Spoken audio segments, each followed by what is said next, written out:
about politics or about Filipinos' representation in politics. And I know that with our core, there's a lot of new, like, freshmen becoming sophomores who are on core, and they have no idea. And so it would be nice if there's, you know, there's a little introduction so that they would know what the symposium is actually about. And introduction. So in the explanation in the beginning of the symposium, then the opening remarks of Dr. Padilla could give that introduction, right? But I think it should be new marketing material. It'd be too late. The marketing material. Because 18-year-olds can vote. Yeah. Yes. If Barack Obama inspire you at all? Yeah. Yeah, this is a month before the presidential election. Then it's going to be very important. Yeah, it's going to be very relevant. Yeah. I guess what Special everyone age. is right. We must have a marketing introduction to the symposium beforehand, before the symposium at all. So maybe in the flyer, you want it in a new flyer? Right, like just an attachment, or at least for the students at least. Right. Because like at our open house, the students, especially if a lot of them come, they'll be standing around checking it out, and if it doesn't interest them, they're just going to walk out.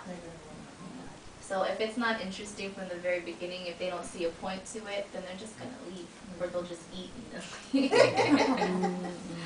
So. Okay. Well, up here are the questions that we want to explore. Who and where are the Filipino Americans in the political landscape? What are their challenges and success stories? What do the youth expect from them? These are questions to those guys, or for general questions for everybody? For that symposium, yes, for general. Find out, listen, ask more questions from Filipino scholars and political leaders.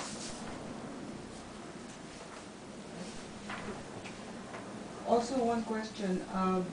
Do you know of any young political major student who might be able to contribute something here and be one of the panelists, maybe? Or Caroline is, but I don't know if they should have somebody young person in here. Well, Chris is going to be in the panel. Chris is going to be in the afternoon panel. Okay. April is going to give a presentation. Right? Yeah. That's going to worth about 200 students.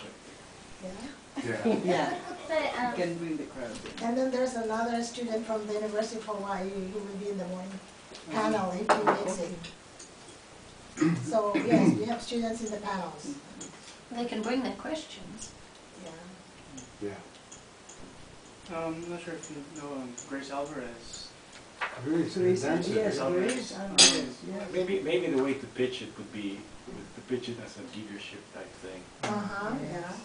Because Yes. if I were a student, then you can give me pointers in leadership, and this just happens to be political leaders. Yes. It's the same process. You know, how do you get support? How do you run a campaign? How do you get ahead? You know, all that. You know, in an environment that's not necessarily Filipino. You know, so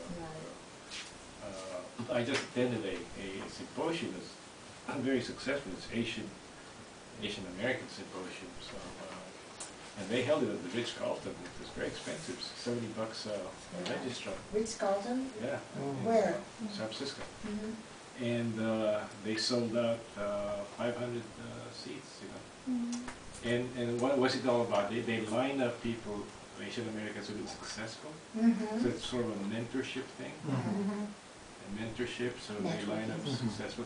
And what they promoted by showing the bio data of the speakers, and then for each table, they assign one mentor to talk to seven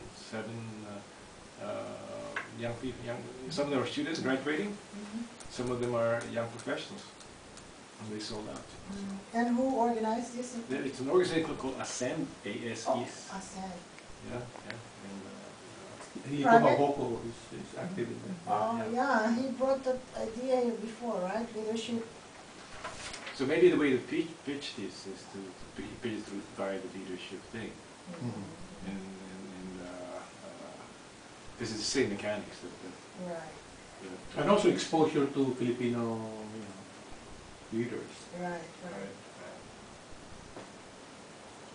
And not just Filipino leaders, we're expecting the mayors and city council of these 5 cities to attend.